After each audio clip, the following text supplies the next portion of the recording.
नमस्कार, सत्यहिंदी.com पर आपका स्वागत। मैं हूं शैलेश। बंगाल विधानसभा के चुनाव के बाद मुख्य चुनाव आयुक्त ज्ञानेश कुमार की निष्पक्षता पर कई सवाल उठाए जा रहे हैं।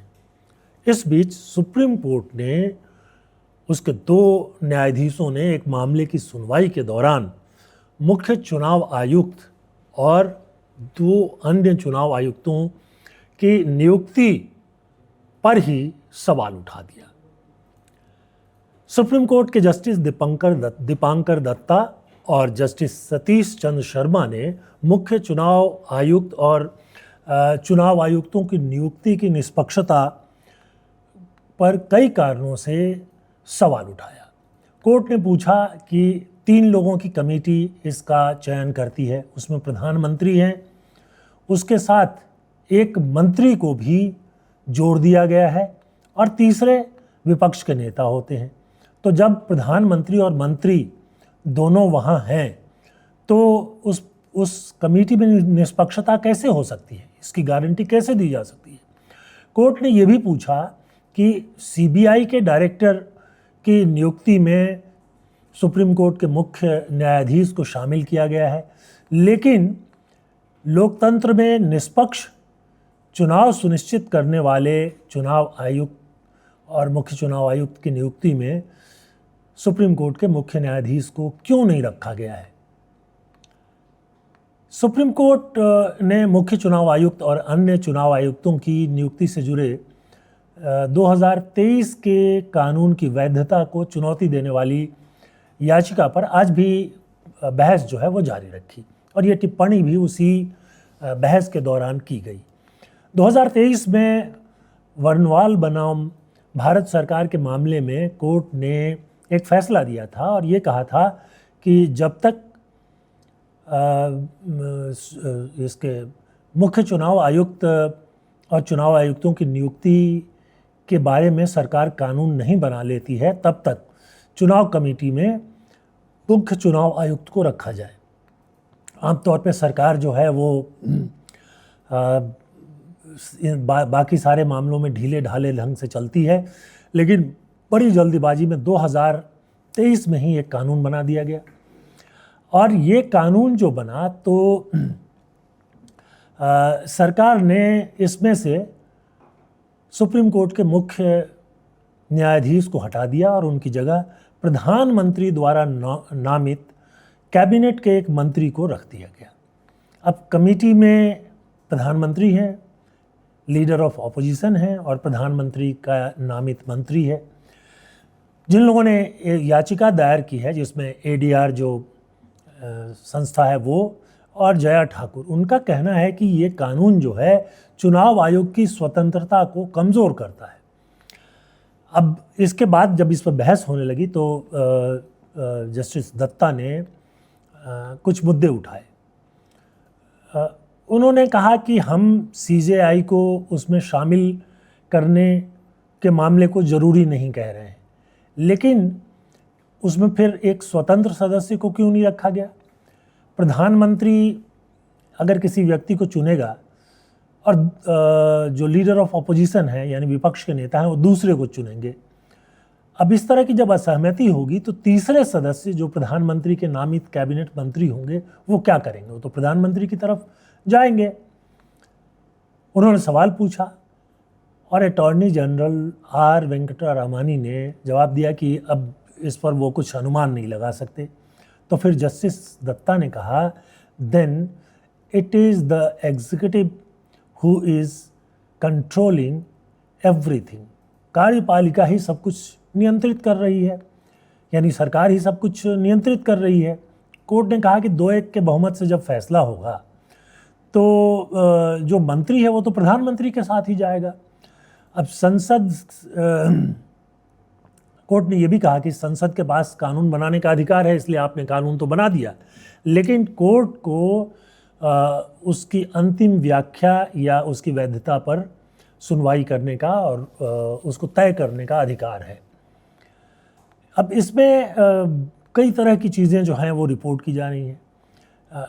कोर्ट ने कैबिनेट मंत्री को पैनल में शामिल करने पर तो सवाल उठाया ही, उन्होंने ये जानना चाहा कि भाई जिस निष्पक्षता की आप बात करते हो वो कैसे हो पाएगा। इसलिए अगर 2-1 का फैसला होगा तो हमेशा वही होगा जो प्रधानमंत्री चाहेंगे।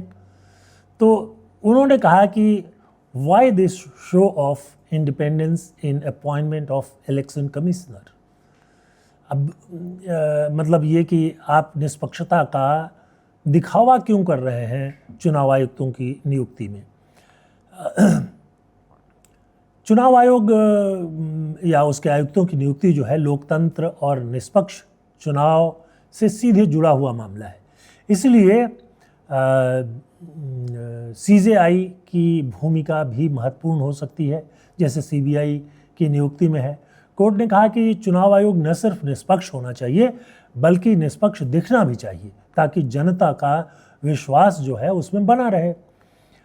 सरकार की तरफ से अटॉर्नी जनरल ने जवाब दिया कि कोर्ट की टिप्पणी में कार्यपालिका के नियंत्रण पर चिंता जताई गई है, लेकिन उन्होंने इस पर कोई और साफ जवाब जो है वो नहीं दिया।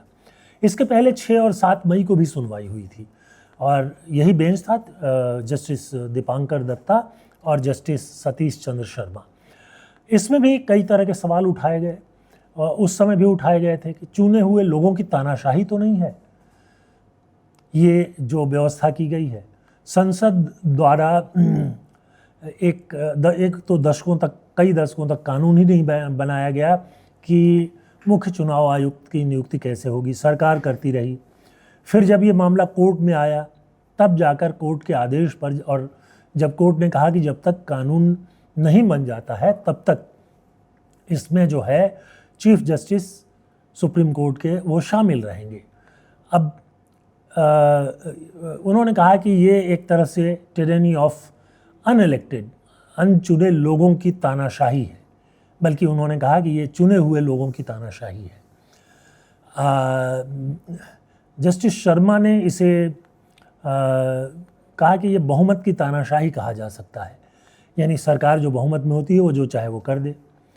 अब इसके पहले जो अनूप बर्नवाल के मामले में फैसला आया था उसमें तो कोर्ट ने साफ साफ कह दिया था कि चीफ जस्टिस को उसमें रखा जाए। सरकार ने तुरंत कानून बनाया और इसको बदल दिया।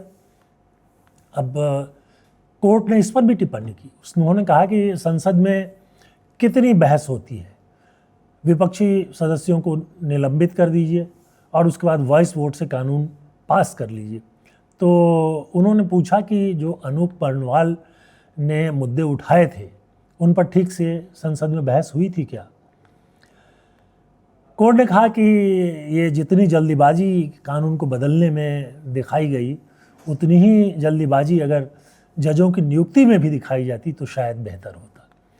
खैर सरकार की तरफ से जो सॉलिसिटर जनरल हैं उन्होंने कोई महत्वपूर्ण टिप्पणी अभी तक नहीं की है और वो जो सरकार का कानून है 2023 का उसका बचाव कर रहे हैं। लेकिन यहाँ पर एक सवाल ये भी है कि अगर कानून बन भी जाता है तो क्या होता है। अभी 2 दिन पहले सीबीआई के नए डायरेक्टर यानी निदेशक की नियुक्ति के लिए जो है वो कमेटी की बैठक बुलाई गई। उस बैठक में प्रधानमंत्री, विपक्ष के नेता राहुल गांधी और सुप्रीम कोर्ट के चीफ जस्टिस सूर्यकांत मौजूद थे। करीब करीब 70 लोगों की एक सूची उस समय थमा दी गई। जो प्रक्रिया होनी चाहिए, जो रिपोर्ट उन लोगों के बारे में होनी चाहिए, वो भी नेता विपक्ष को नहीं दिखाया गया था। और उसके बाद राहुल गांधी ने ये कहा कि इस तरह की बैठक में भाग लेने का कोई मतलब नहीं है। उसके बाद सरकार ने क्या किया, अभी जो सीबीआई के डायरेक्टर हैं उनके कार्यकाल को 1 साल के लिए बढ़ा दिया गया।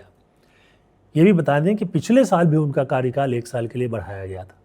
यानी सरकार ने तय कर लिया है कि जिसको उसकी मर्जी होगी उसी को नियुक्त करेंगे और नहीं तो सुप्रीम कोर्ट के चीफ जस्टिस बैठे रहें, विपक्ष के नेता बैठे रहें, नियुक्ति को टाल दिया जाएगा, एडहॉक नियुक्ति होगी, कार्यकाल को बढ़ा दिया जाएगा।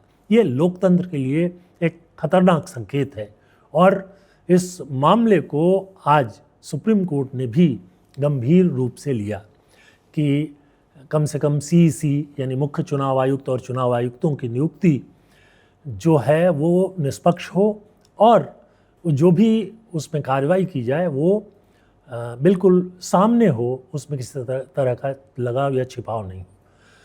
सुप्रीम कोर्ट के इस फैसले के बारे में आपकी क्या राय है? सुप्रीम कोर्ट जो इशारा कर रहा है उस पर आप क्या सोचते हैं? अपनी राय कमेंट सेक्शन में आकर के हमें ज़रूर बताइए। हम आपके की जो राय है उसका सम्मान करते हैं। इसके साथ साथ सत्य हिंदी के ऐप को डाउनलोड कर लीजिए ताकि आप बेहतर ढंग से प्रोग्राम को देख सकें। हमारे प्रोग्राम जो हैं उनको लाइक कीजिए और चैनल को सब्सक्राइब कीजिए और इसके साथ साथ बेल आइकन को दबा दीजिए ताकि आपके पास नए प्रोग्राम की सूचना तुरंत पहुंच सके। एक अनुरोध ये भी है कि सत्य हिंदी के सदस्यता का अभियान अभी भी चल रहा है और संभव हो तो सदस्य बनकर हमारी मदद कीजिए। स्वतंत्र और निष्पक्ष पत्रकारिता के लिए ये बहुत ही आवश्यक है। तो आज के लिए बस इतना ही। बहुत बहुत धन्यवाद। नमस्कार।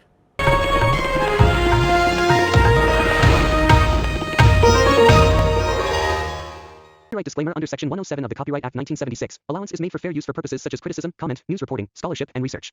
Fair use is a use permitted by copyright statute that might otherwise be infringing.